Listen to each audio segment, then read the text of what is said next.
আজকের রেসিপিটা সকলের অনেক ভালো লাগবে। যারা নাকি কুমড়ো খেতে চান না তাদের জন্য স্পেশালি এই রেসিপিটা সকলের মন জয় করবে। আমার ঘরেও কুমড়ো কেউ খেতে চায় না, কিন্তু যেদিন এইভাবে বানালাম প্রত্যেকে কিন্তু চেটেপুটে খেয়েছে, ইভেন চেয়ে চেয়ে খেয়েছে।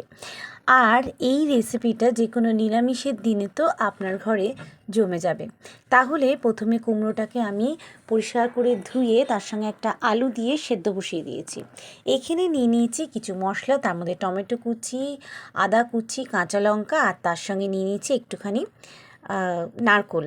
এবারে সেদ্ধ করা কুমড়োটা আলুটাকে নামিয়ে নিয়েছি। এবার এটাকে ভালো করে হাতের সাহায্যে ভালো করে চেপে চেপে সুন্দর করে মেখে নেব। প্রথমে আলুটাকে ঘষে নেবো একটা গ্রেটারে, তাতে মিহি পেস্ট হয়ে যাবে আলুটা, আর কুমড়োটাকেও তারপরে ভালো করে চটকে নিলাম। এরপরে এর মধ্যে দিয়ে দিলাম জিরে গুঁড়ো, ধনে গুঁড়ো, লঙ্কা গুঁড়ো আর একটুখানি নুন, তার সঙ্গে ভাজা মশলা।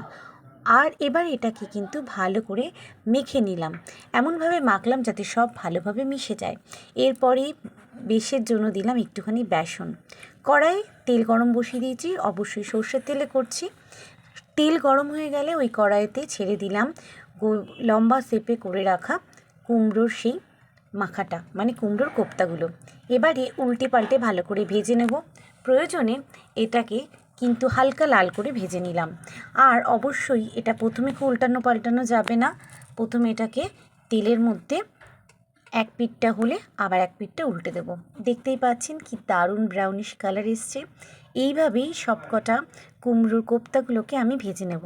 আপনারা আপনাদের শেপ মতো দিয়ে দিতেই পারেন, তাতে কিন্তু খুব সুন্দর খেতে হয়, যে ইচ্ছে যেরকম শেপ দেবেন। এবারে ওই তেলের মধ্যে বাকি যে কুমড়োগুলো ছিল সেটাকেও কিন্তু আমি ভেজে নিলাম, কোপ্তাগুলো। এবারে এই মশলাটা দিয়ে দিলাম, যেটা নাকি আদা, কাঁচা লঙ্কা বাটা, টমেটো বাটাটা দিয়ে ভালো করে নাড়িয়ে নিলাম। মশলাটাকে কিন্তু এই তেলের মধ্যে ভালো করে কষতে হবে, ভালো করে কষাতে হবে যতক্ষণ না তেল ছাড়ছে।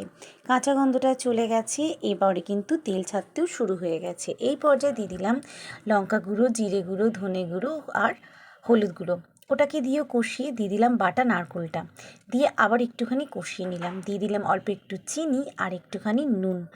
এবারে এটাকেও আবার ভালো করে কষিয়ে নিলাম। ব্যাস, এখানে কিন্তু তেল পুরোপুরি ছেড়ে দিয়েছে। দিয়ে দিলাম নারকোল বাটা 1 চামচ, যেটা আগে দিয়েছিলাম। তারপরে এটাকে বাটি ধোয়া জল দিয়ে ভালো করে কষিয়ে নিতে হবে। আর এবারে ফুটতে শুরু হয়ে গেছে, অবশ্যই গরম জল অ্যাড করেছি তেল ছাড়ার পরে। মশলা কষানো হয়ে গেছে, একটু একটু গরম জল দিয়ে মশলাটাকে ভালো করে কষাতে হবে। এবারে দিয়ে দিলাম একটুখানি ঘি। যে কোনো নিরামিষ রান্নায় ঘি কিন্তু খুব ভালো যায়। এবারে ফুটতে শুরু হয়ে গেলে গ্রেভির মধ্যে দিয়ে দিলাম সেই ভেজে রাখা কুমড়োর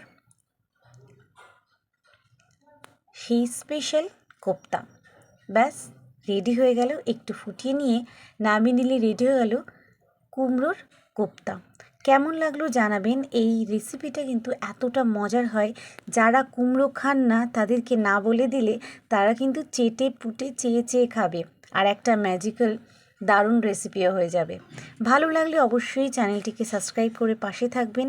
এরকম নতুন নতুন রেসিপি পেতে অবশ্যই লিখে জানাবেন। আর আপনাদের এই রেসিপিটা কেমন লাগলো অবশ্যই জানাবেন। খেতে দুর্দান্ত হয়েছিল।